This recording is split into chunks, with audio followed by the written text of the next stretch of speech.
Selamat pagi, Asri Gunawan kembali menemani Anda di segmen Kompas Bisnis. Kali ini kita akan membahas bagaimana secara teknis Danantara ini akan bergerak. Mampukah ekspansi ini dilakukan lebih agile di tengah banyaknya tantangan?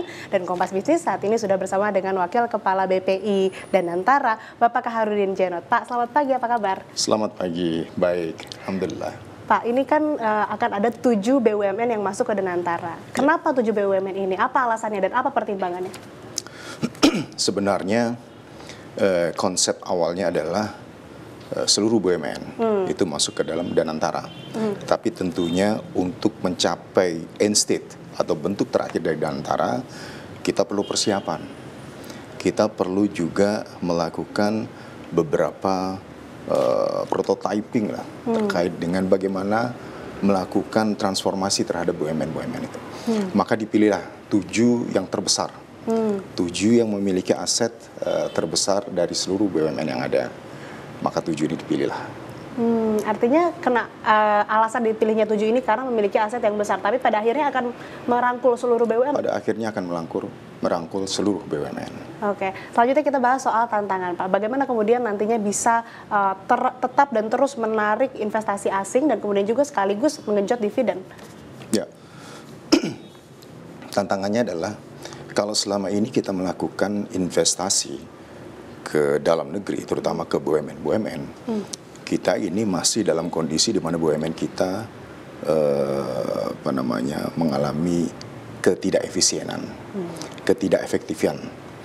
Masih ada kebocoran-kebocoran, masih ada intervensi politik dan sebagainya. Sehingga BUMN sebagai satu korporasi ketika akan melakukan aksi korporasi, ini tentunya akan sangat berbeda dibandingkan dengan BUMN atau industri-industri lain di luar negeri.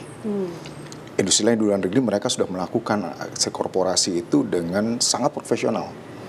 Maka kita menginginkan melakukan transformasi di dalam Danantara ini untuk BUMN agar BUMN ini menjadi lebih profesional. Kita akui bahwa sebagian BUMN sudah melakukan dan menjadi sangat profesional. Beberapa mungkin sudah menjadi global champion dan sebagainya. Tetapi yang kita inginkan bukan hanya 1, 2, 3 BUMN.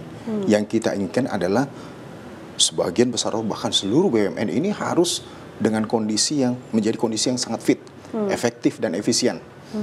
Maka yang harus kita lakukan adalah mengkonsolidasi keseluruhan BUMN itu. Kemudian kita melakukan transformasi mana yang poin-poin terbaik dari BUMN yang sudah menjadi global champion atau sudah menjadi international champion, itu kemudian kita cangkokkan kepada BUMN lain yang masih butuh transformasi. Sehingga yang kita harapkan adalah BUMN secara keseluruhan akan mampu memberikan performance terbaiknya. Sehingga investasi baik dari luar maupun dari dalam negeri ketika diinvestasikan kepada BUMN dalam negeri, ini akan menghasilkan tentunya dividen yang besar. Tapi sekaligus harus menghasilkan satu dividen yang sifatnya kontinu. Ini adalah kemandirian. Jadi membangun BUMN dengan kemandirian ini menjadi salah satu tugas di dalam Danantara. Dan yang menarik untuk dibahas juga, Pak, sebetulnya kan sebelumnya sudah ada INA, Indonesia Investment Authority. Ya. Lalu perbedaannya apa dan kenapa akhirnya INA dilebur ke Danantara? Ya, INA hanya memiliki satu fungsi, yaitu Sovereign Wealth Fund. Tetapi Danantara ini memiliki 3 pilar.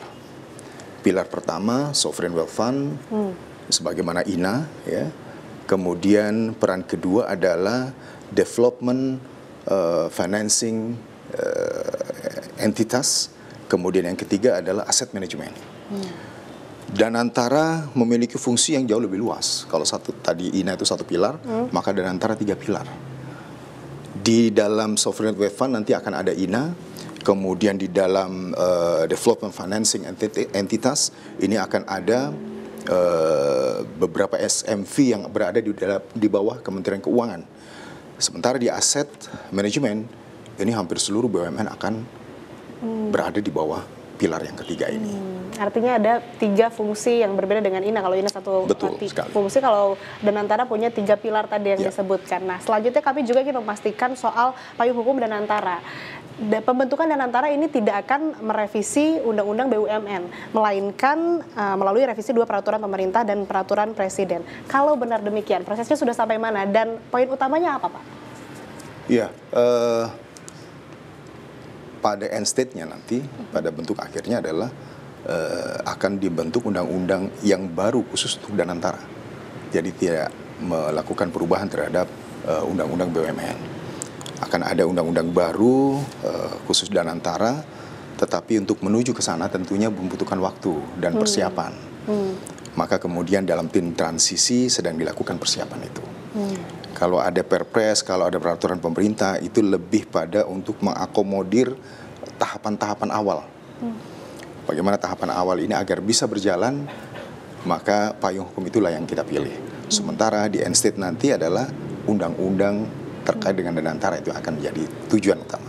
Tapi probabilitasnya untuk merevisi Undang-Undang BUMN sebesar apa, Pak? Atau tidak? Itu nanti akan dibahas di dalam tim transisi. Baik, masih dalam pembahasan begitu? Masih dalam pembahasan. Oke, selanjutnya pembahasan mengenai bagaimana kemudian pengelolaan dari dividen. Karena kita ketahui juga kan selama ini dividen sebagai sumber pemasukan bagi APBN. Apakah nantinya akan berdampak atau memberikan sumbangsi begitu kepada penerimaan negara? Kedepannya harapan kita seperti itu.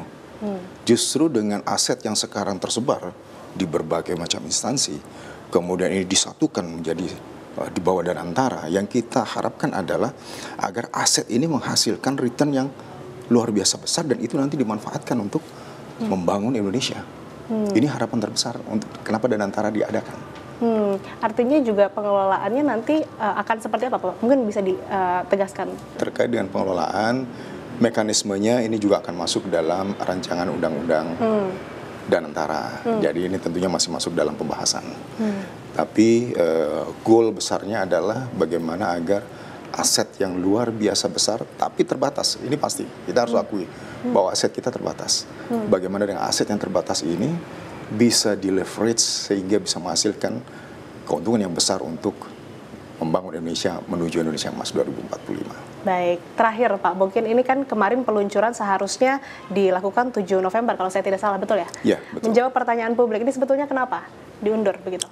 Lebih pada bagaimana kita harus bisa mengkonfirm landasan-landasan hukum, payung hukum, perpres dan sebagainya, dan juga ini faktor kehati-hatiannya, dan juga karena jadwal presiden yang begitu padatnya, persiapan untuk keluar negeri, sehingga beliau meminta ini diundur untuk setelah kembali dari luar negeri baru ditentukan tanggal peluncurannya. Baik, artinya hadirnya Danantara semoga bisa menjawab seluruh target yang ada di depan dan juga tantangan yang ada di depan.